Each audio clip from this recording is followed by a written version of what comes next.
آج میں عبدالحمید ادم صاحب کی ایک بڑی خوبصورت سی غزل لے کر حاضر ہوا ہوں کہ مطلب معاملات کا کچھ پا گیا ہوں میں، مطلب معاملات کا کچھ پا گیا ہوں میں، ہنس کر فریب چشم کرم کھا گیا ہوں میں، ساقی ذرا نگاہ ملا کر تو دیکھنا، کمبخت ہوش میں تو نہیں آ گیا ہوں میں، شاید مجھے نکال کر پچھتا رہے ہو آپ محفل میں اس خیال سے پھر آ گیا ہوں میں، کیا اب میرا حساب بھی تو لے گا حشر میں، کیا یہ عتاب کم ہے یہاں آ گیا ہوں میں، نکلا تھا میں کدے سے کہ اب گھر چلوں عدم، گھبرا کے سوئے میں کدا پھر آ گیا ہوں میں۔ مطلب معاملات کا کچھ پا گیا ہوں میں، یہ جو معاملہ تھا ہمارے ساتھ کسی شخص کا، وہ مطلب سمجھ میں آیا میرے، اب جا کر کے سمجھ میں آیا کہ مطلب معاملات کا کچھ پا گیا ہوں میں، ہنس کر فریب چشم کرم کھا گیا ہوں میں۔ اس نے بڑا چشم کرم، بڑی مہربان نگاہوں سے میری طرف دیکھا تھا، بڑی محبت بھری نگاہوں سے میری طرف دیکھا تھا، اور میں اس کے فریب میں آ گیا، تو میں یہ سمجھا کہ یہ جو ہے مجھ سے محبت کرتا ہے، میری محبت میں مبتلا ہے یہ، اور میں بھی مبتلا ہو گیا اس کی محبت میں۔ تو یہ دراصل ایک فریب تھا، وہ چشم کرم جو تھا وہ کسی خاص غرض کے تحت تھا، کوئی مطلب تھا جسے پورا کرنا تھا، جیسے ہی وہ مطلب پورا ہو گیا وہ چشم کرم جو ہے چشم قہر بن گئے۔ تو مطلب معاملات کا اب جا کر مطلب معاملات جو ہوا تھا وہ اب سمجھ میں آیا ہے کہ مطلب معاملات کا کچھ پا گیا ہوں میں، ہنس کر فریب چشم کرم کھا گیا۔ آخر میں ہنس کے رہ گیا، کیا کر سکتا تھا، بعد میں جب بھید کھل گیا کہ یہ تو فریب تھا، یہ چشم کرم میرے لیے نہیں تھی، یہ کوئی اور بات تھی۔ ہنس کر فریب چشم کرم کھا گیا ہوں میں، ساقی ذرا نگاہ ملا کر تو دیکھنا، کمبخت ہوش میں تو نہیں آ گیا ہوں میں۔ بھئی مجھ پر تو کئی نشات آ رہی ہیں نا، ایک تو شراب کا نشہ جو ساقی نے پلائے، پھر ساقی کی آنکھوں کا نشہ ہے، تو اس قدر نشے میں رہنا، تو اب سرور میں رہنا تو میری عادت ہو گئی، اب نشے کے بغیر تو میں رہ ہی نہیں سکتا، لیکن مجھے کچھ چیزیں صاف صاف دکھائی دے رہی ہیں، بالکل واضح طور پہ دکھائی دے رہی ہیں، اور وہ اس قدر حسین نہیں نظر آ رہی جو نشے کے عالم میں جو چیزیں حسین دکھائی دے رہی تھی۔ تو وہ ساقی سے مخاطب، ساقی ذرا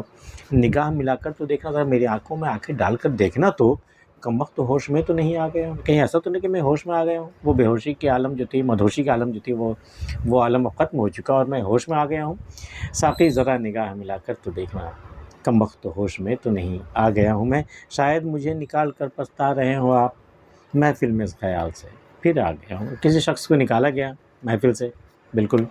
ذلیل کر کے، کچھ دور گئے، پھر لوٹ کر کے آ گئے، یہ اور آ کر کے اپنی وہ صفائی پیش کر رہے ہیں کہ بھئی ہو سکتا ہے کہ آپ نے غصے میں مجھے نکال دیا ہو، پھر آپ پچھتا رہے ہو کہ بیکار میں نے اتنے نیک بندے کو میں نے نکال دیا ہے، تو میں پھر یہی سوچ کر میں پھر آ گیا ہوں کہ آپ کا پچھتاوا ختم ہو جائے، شاید مجھے نکال کر پچھتا رہے ہو آپ محفل میں اس خیال سے، پھر آپ بھی اپنی بے شرمی کو اس طرح وہ اپنے پردہ کر رہے ہیں، وہ محفل میں اس خیال سے پھر آ گیا ہوں میں، کیا اب حساب بھی تو میرا لے گا حشر میں، کیا یہ عتاب کم ہے یہاں آ گیا ہوں۔ اللہ، میں نے سنا ہے، مجھے یقین ہے کہ ایک حشر کا دن آئے گا، قیامت کا دن تو نے مقرر کر رکھا ہے، ایک دن وہ آئے گا، تو ٹھیک ہے، وہ سورج سوا نیزے پہ ہوگا اور سارے مخلوق جمع ہوں گے، یہ سب چلو ٹھیک ہے، اپنی جگہ پر ہے، لیکن کیا تو حساب بھی لے گا میری زندگی کا، اس زندگی کا وہ حساب بھی تو لے گا، اس قدر عذاب والے دن میں جب سورج سوا نیزے پہ ہو تو میرا حساب بھی لے گا، کیا یہ حساب کم ہے، یہ عتاب، یہ ظلم کم ہے کہ میں اپنی مرضی کے بغیر اس دنیا میں آ گیا ہوں، اور ایک زندگی گزار کر، ایک عذاب نما زندگی گزار کر، ایک جہنم جیسی زندگی گزار کر کے میں پھر تیری طرف لوٹ آیا ہوں، اور یہ حشر کا دن ہے، کیا تو اب مجھ سے حساب بھی لے گا اسی زندگی کا؟ اگر میری سزا جہنم بھی بنتی ہے تو وہ ایک جہنم سے میں گزر کر آ چکا ہوں، پھر یہ عتاب کم ہے یہاں آ گیا ہوں میں، کیا یہی عذاب کم ہے کہ تو نے مجھے دنیا میں بھیج دیا اپنی مرضی سے؟ میری اپنی کوئی مرضی تھی نہیں، نہ میں اپنی مرضی سے گیا تھا، نہ میں اپنی مرضی سے آیا ہوں، کیا اب حساب بھی تو میرا لے گا حشر میں، کیا یہ عتاب کم ہے یہاں آ گیا ہوں میں، نکلا تھا میں کدے سے کب گھر چلوں عدم، سوچ کے تو یہی نکلے تھے، میں کدے سے نکلے تھے، چلو اب گھر چلتے ہیں، بہت ہو گئی، تو نکلا تھا میں کدے سے کہ اب گھر چلوں عدم، گھبرا کے سوئے میں کدا پھر آ گیا ہوں، لیکن پھر راستے میں کیا خیال آیا کہ پتہ نہیں گھر میں کیا ہوگا نہیں ہوگا، کچھ کھانے کی چیزیں ہوں گی کہ نہیں ہوں گی، پینے کی چیزیں ہوں گی کہ نہیں ہوں گی، گھبرا کے میں پھر میں کدے کی جانب آ گیا ہوں، اب اس کے بغیر میرا گزارا نہیں ہے، نکلا تھا میں کدے سے کہ اب گھر چلوں عدم، گھبرا کے سوئے میں کدا پھر آ گیا ہوں میں۔ عبدالحمید ادم کی غزل آپ کو پسند آئی ہو تو اسے لائک کر لیجیے، اور اگر آپ نے چینل ہمارا سبسکرائب نہیں کیا تو کر سکتے ہیں، ملتے ہیں پھر کسی اگلی ویڈیو میں، تب تک کے لیے اللہ حافظ۔